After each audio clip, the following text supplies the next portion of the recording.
Hello बच्चों, welcome to study SM education. इस video में हम class 8 civics chapter 1 the Indian constitutions के एक्सरसाइजेस को डिस्कस करेंगे। तो चलिए बच्चों इस वीडियो को शुरू करते हैं। जैसे बच्चों यहाँ पे हमारा फर्स्ट क्वेश्चन है, why does a democratic country need a constitution. मतलब जो डेमोक्रेटिक कंट्रीज़ होती हैं उन्हें कॉन्स्टिट्यूशन की ज़रूरत क्यों होती है। अब यहाँ पे डेमोक्रेटिक कंट्री क्या होती है, वो कंट्री जहाँ पर जो रिप्रेजेंटेटिव हैं, जो लीडर्स हैं, जो गवर्नमेंट है, वो किसके द्वारा चुनी जाती हैं, वहाँ पे रहने वाले लोगों के द्वारा चुनी जाती है। तो ऐसी कंट्रीज़ को हम डेमोक्रेटिक कंट्रीज़ बोलते हैं। तो जो डेमोक्रेटिक कंट्री होती हैं, जैसे हमारी इंडिया है डेमोक्रेटिक कंट्री, तो जो डेमोक्रेटिक कंट्रीज़ होती हैं उन्हें कॉन्स्टिट्यूशन की ज़रूरत क्यों होती है। चलिए इसके आंसर को देखते हैं। जैसे हमारा इसका आंसर क्या है, there are various reason why a democratic country needs a constitution. मतलब बहुत से रीज़न्स हैं कि जो डेमोक्रेटिक कंट्रीज़ होती हैं उन्हें कॉन्स्टिट्यूशन की ज़रूरत क्यों होती है। जैसे इसका फर्स्ट है,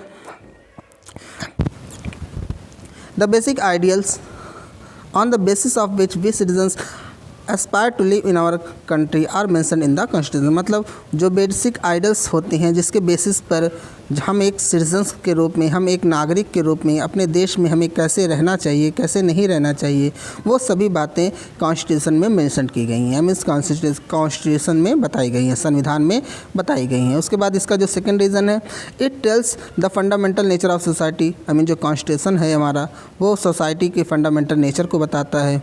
और उसके बाद जो थर्ड है, to define the nature of the political system of the country. मतलब जो कॉन्स्टिट्यूशन होता है वो हमारा जो कंट्री है उसके पॉलिटिकल सिस्टम का नेचर कैसा है, मतलब वहाँ पे गवर्नमेंट कैसी है, कैसे उसे इलेक्ट करना है, कैसे नहीं इलेक्ट करना है, ये सब कुछ के बारे में ये जो कॉन्स्टिट्यूशन में ये सब चीज़ें बताई गई हैं, मेंशन्ड हैं। उसके बाद इसका जो फोर्थ है, it states a set of rules based on which people belonging to different religions and communities can peacefully coexist with each other.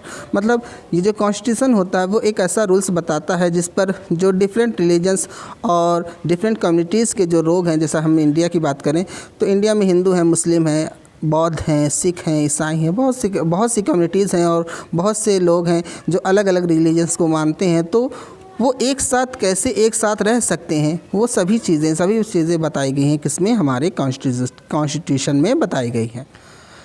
उसके बाद हमारा जो सेकंड क्वेश्चन है बच्चों, look at the wordings of the documents given below. The first column is from the 1990 Nepal constitution, the second column is from the more recent constitution of the Nepal. मतलब यहाँ पे ये जो क्वेश्चन हमारा दिया गया है वो वैसे तो कॉलम में दिया है जैसा कि यहाँ पे बताया गया ही क्वेश्चन में, लेकिन यहाँ पे कॉलम नहीं है, बल्कि इसको हम ऐसे समझ सकते हैं कि यहाँ पे जो आर्टिकल 35 है बच्चों वो 1990 कॉन्स्टिट्यूशन का है और जो आर्टिकल 75 है वो 2015 आई मीन जो रिसेंट का कॉन्स्टिट्यूशन है उसके बेसिस पर है। चलिए देखते हैं उसमें क्या लिखा हुआ है। जैसे आर्टिकल आई मीन जो 1990s का जो कॉन्स्टिट्यूशन था आर्टिकल 35 एग्जीक्यूटिव पावर, उसमें क्या था, जैसे the executive power of the kingdom of Nepal shall be vested in his majesty and the council of ministers. मतलब जो एग्जीक्यूटिव पावर है वो किस में थी, उसकी मैजेस्टी और आई मीन ऐसा आर्टिकल 35 में ये लिखा है। उसके बाद जो 75 में क्या लिखा है, the executive power of Nepal shall pursuant to this constitution and law be vested in the council of ministers. अब उसके बाद ये जो दो चीज़ें हैं वो आर्टिकल 35 और आर्टिकल 75 में बताई गई हैं। अब उसके बेस पे क्या क्वेश्चन हमसे पूछा गया है, जैसे देखते हैं, what is the difference in who exercises executive power in the about two constitution of Nepal. मतलब दोनों में डिफरेंस हमें बताना है। तो चलिए इसके आंसर को देखते हैं बच्चों। In Article 35 of the 1990 Constitution of Nepal, the powers to rule the country, to set rules and to manage the country are all vested in the king of the country and the ministers appointed under him। मतलब जो article 35 के अंदर जो constitution बनाया गया था उसके according country की जितनी भी पावर्स थी, जितने भी रूल्स थे या फिर कैसे एग्जीक्यूटिव पावर थी, जो दंड देने का अधिकार था, सब कुछ किसके पास था, जो वहाँ की किंग थे उसके, और उस किंग के द्वारा जो मिनिस्टर्स अपॉइंट किए गए थे उनके हाथों में थी। तो ये क्या था, वैसे ये मोनार्की सिस्टम था तो उसके बेसिस पे था। आई मीन जैसा कि जानते हैं मोनार्की सिस्टम में जो पावर होती है किसके हाथों में होती है, किंग के हाथों में, तो उसे हम डेमोक्रेटिक नहीं कह सकते हैं। उसके बाद में 2015 में आर्टिकल 75 बना, जिसके according However, Article 75 of the 2015 Constitution of Nepal states that the rules, governance, and management of the country will be based on the laws mentioned in the Constitution of the country under the supervision of the ministers. मतलब जो governance है और वहाँ पे rules कैसे करना है, management कैसा है, कंट्री का कैसा होना चाहिए, कैसा होना चाहिए, नहीं होना चाहिए, वो किस पे बेस्ड था?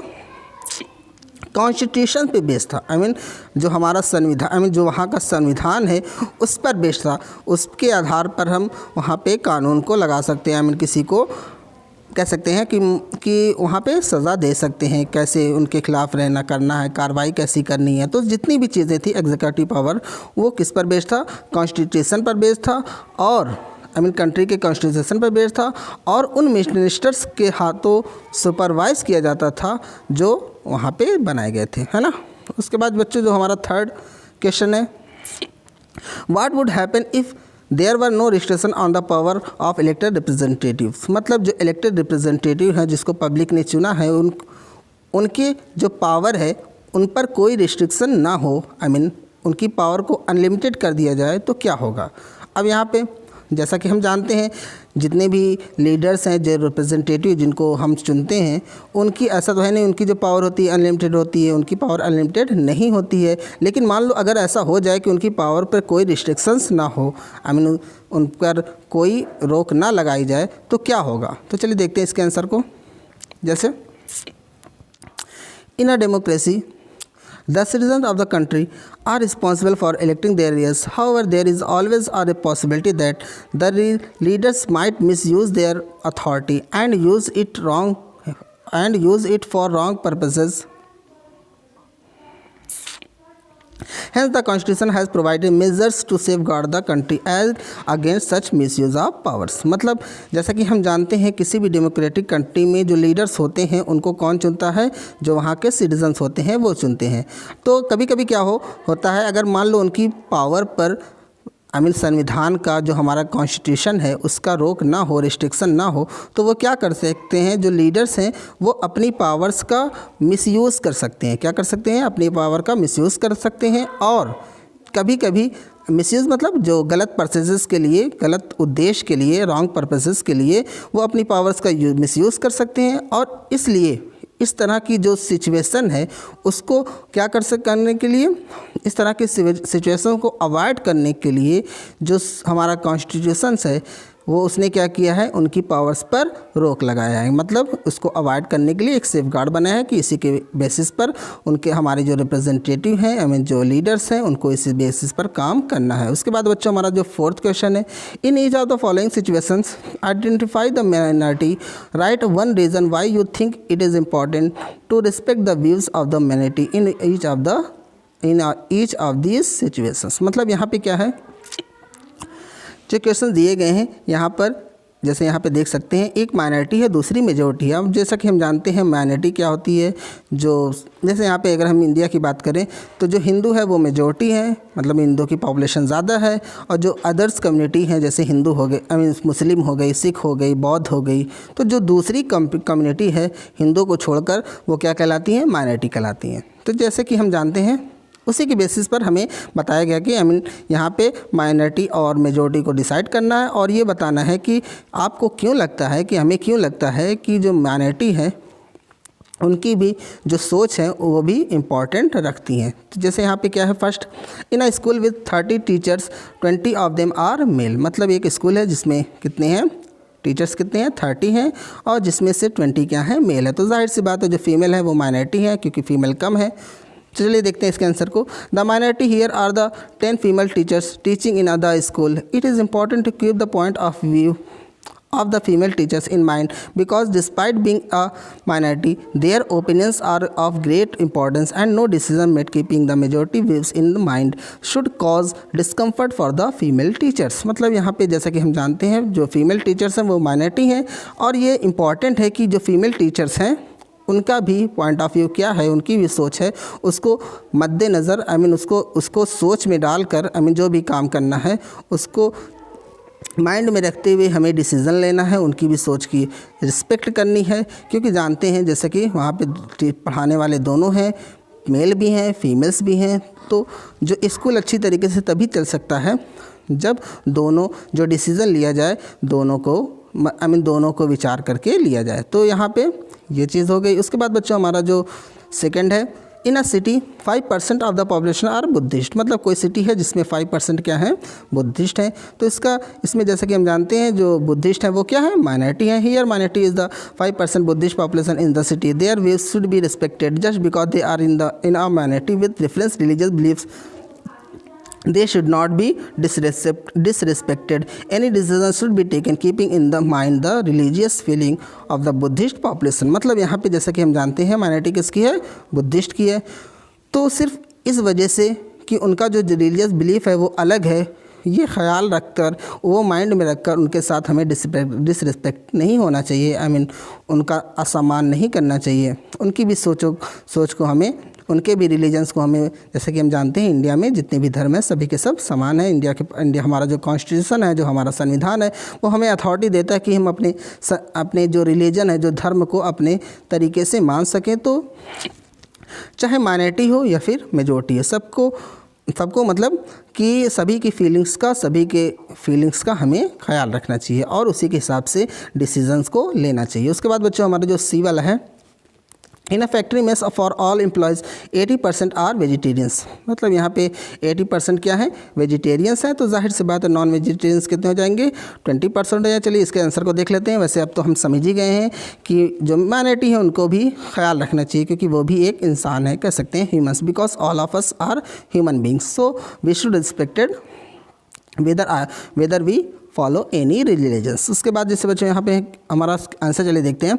The minority here are 20% non vegetarians having food at the factory mess. It is important that the food prepared in a factory must be prepared for both vegetarians and non vegetarians. मतलब यहाँ पे जैसा कि हम जानते हैं minority किसकी है, नॉन वेजिटेरियंस की है। तो जो मेस है उनको ये ख्याल रखना चाहिए कि जो खाना बनाना चाहिए, जो फूड प्रिपेयर होना चाहिए वो वेजिटेरियन फूड हो और नॉन वेजिटेरियन फूड दोनों हो। वेज वाला भी बनाए और नॉन वेज वाला भी बनाए। जिसको वेज खाना है वो वेज खा ले, जिसको नॉन वेज खाना हो नॉन वेज खा लो।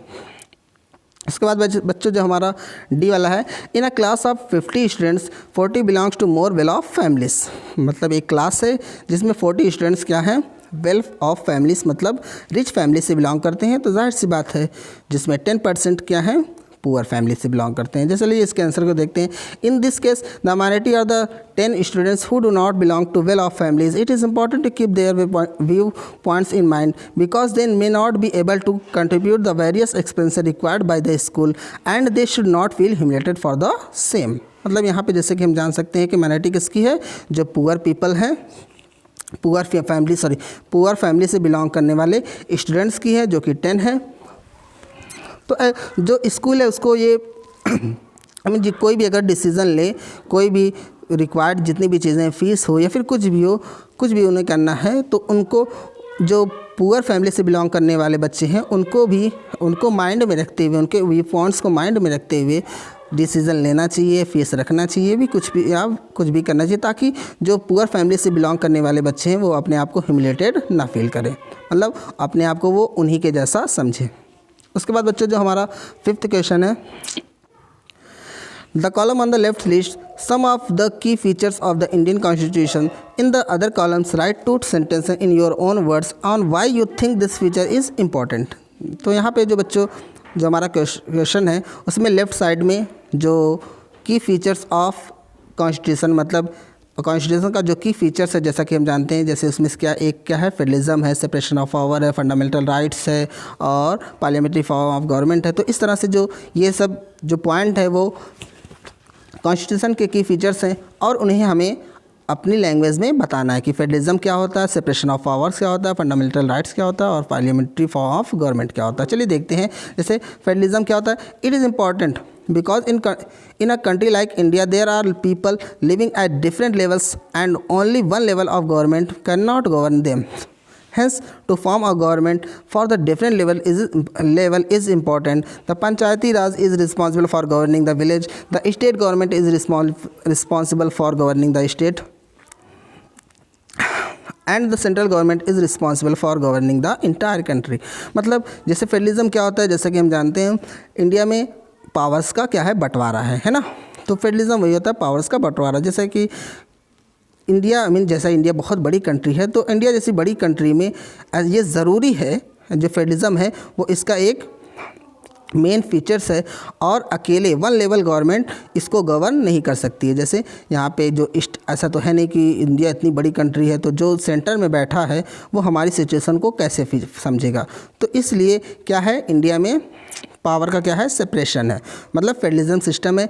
तो जो पंचायती राज है वो कहाँ को गवर्न करती है, किसके लिए रिस्पॉन्सिबल होती है, विलेज में पंचायती राज होती है। स्टेट में किसके लिए होती है, जो स्टेट गवर्नमेंट क्या करती है, पूरे स्टेट को करती है। और जो सेंट्रल गवर्नमेंट होती है वो किसके लिए रिस्पॉन्सिबल होती है, किसको गवर्न करती है, इंटायर कंट्री को, पूरे देश को। तो इस तरह से इंडिया में फेडरलिज्म सिस्टम चलता है। उसके बाद बच्चों हमारा जो सेकेंड है, separations of powers. There are 3 organs of governance: legislature, executive and judiciary. Each of these organs have different powers and serve different functions. In order to prevent the misuse of power by any one branch of the government, the Constitution says that each of these organs should exercise different powers. मतलब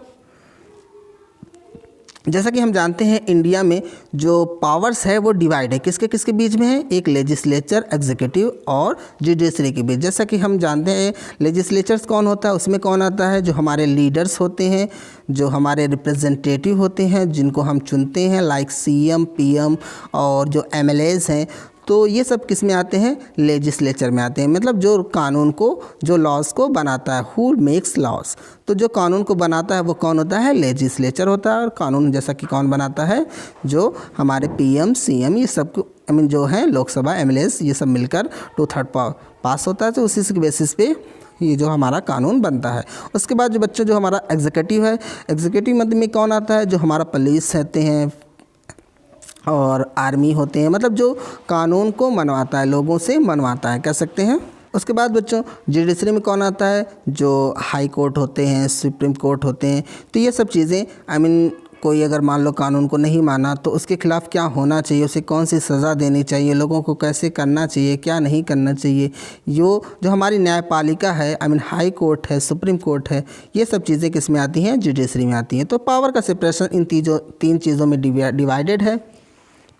और यही मान लो अगर कोई अपना function ठीक तरीके से नहीं करता है, मान लो लेजिस्लेचर को कोई है, कोई सीएम हो या फिर पीएम हो या फिर कोई भी हो, वो अपना फंक्शन जो उनका दायित्व है वो सही से नहीं करता है, तो इनमें से कोई भी जैसे जुडिशरी या फिर एग्जीक्यूटिव, उसके खिलाफ़ उसके पास इतनी पावर होती है कि उनके खिलाफ़ वो एक्शन ले सकता है। तो इस तरह से पावर का सेपरेशंस है। उसके बाद क्या बच्चों, फंडामेंटल राइट्स। तो the fundamental rights are a set of rights that the constitution offers to every citizen of the country. These rights include the right to freedom, right to equality, right against exploitation, right to freedom of religion, cultural and educational rights and the right to constitutional remedies. These rights give every citizen of the country the right to be considered as an equal, to not get discriminated based on caste, culture or religion, to get equal educational opportunities and to be equal in front of the law। मतलब जो fundamental rights होते हैं, मतलब इस देश में, किसी country में रहने वाले जो लोग होते हैं उनका सब क्या होता है, एक मौलिक अधिकार होता है, फंडामेंटल राइट्स होता है। और वो फंडामेंटल राइट्स क्या होता है, मौलिक अधिकार क्या होता है कि उनके पास राइट होता है किसका, आज़ादी का, समानता का, और ये यहाँ पे जितने भी राइट्स दिए हैं वो सब का अधिकार होता है। और ये राइट्स क्या करते हैं, हम सभी को, जितने भी किसी देश में रहने वाले जितने भी लोग हैं, उनको कानून के समक्ष क्या करता है, बराबर कराता है। मतलब वो हमें फ़ील कराता है कि हम में कोई बड़ा नहीं है, कोई छोटा नहीं है, क्योंकि किसी की मान लो वो अपर कास्ट का हो, लोअर कास्ट का हो, मतलब सब के सब क्या हैं, कानून के समक्ष बराबर है। उसके बाद बच्चों हमारा लास्ट है parliamentary form of government. A democratic government is one where the citizens of the country have the right to elect their representatives. When the constitution was being made, it was made sure that every citizen of the country, irrespective of caste, color, creed and religion, will have the right to elect their leaders under universal adult suffrage.